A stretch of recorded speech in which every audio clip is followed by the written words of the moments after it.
Seorang wanita setiap hari berjalan mundur, setiap satu langkah yang ia ambil ke belakang, suaminya akan semakin sial. Namun keluarga suaminya sama sekali tidak mempercayainya.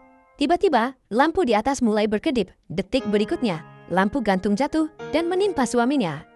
Meski begitu, keluarga itu tetap menganggapnya hanya kecelakaan. Suaminya bahkan menandatangani surat perceraian dan menyuruhnya pergi. Wanita itu mengambil surat tersebut dan sekaligus menarik semua harta suaminya. Setelah ia pergi, pria itu menerima telepon dari asistennya, arus kas perusahaan runtuh, dan mereka kehilangan $1 miliar. Ternyata, wanita itu adalah putri dewa. Namun ia jatuh cinta pada pria miskin dan menggunakan setengah kekuatannya untuk mengubah nasib pria itu. Tak lama, pria itu menjadi miliarder. Di hari pernikahan, wanita itu merasa dirinya adalah pengantin paling bahagia. Namun tiba-tiba, seorang wanita lain dengan gaun pengantin muncul. Ia adalah cinta pertama sang pria. Ia mengatakan bahwa dirinya telah disakiti oleh pria tersebut. Pria itu langsung mengabaikan istrinya dan pergi bersama cinta pertamanya.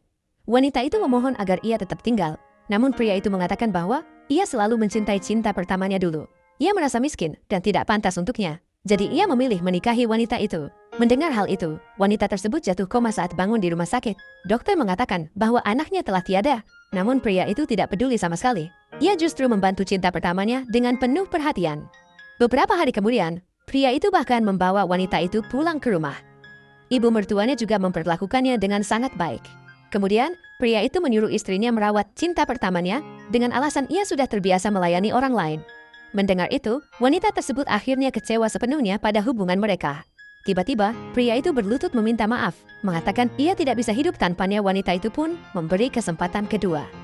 Namun suatu hari, saat pria itu membawanya ke rumah sakit, wanita itu tanpa sengaja mendengar rencana jahat mereka. Karena cinta pertamanya tidak bisa memiliki anak, pria itu berencana menjadikan istrinya sebagai ibu pengganti. Mendengar itu, wanita tersebut akhirnya benar-benar pergi. Ia mengemasi barangnya dan mengeluarkan surat perceraian. Namun pria dan ibunya sama sekali tidak merasa bersalah. Mereka justru mengejeknya dan mengatakan ia hanya mencari perhatian. Ibu mertuanya berkata bahwa tanpa keluarga itu, wanita tersebut bahkan tidak akan punya makanan. Pria itu juga berkata bahwa kesuksesannya adalah hasil usahanya sendiri dan tidak ada hubungannya dengan wanita itu yang hanya dianggap sebagai pelayan. Mendengar semua itu, wanita tersebut akhirnya memutuskan untuk mengambil kembali semua yang pernah ia berikan. Dan benar saja, bahkan sebelum ia pergi jauh, pria itu menerima kabar bahwa perusahaan mulai runtuh dan itu baru awal dari kesialannya. Menurut kamu, apakah pria itu akan menyesal setelah kehilangan segalanya? Tulis pendapatmu di komentar ya.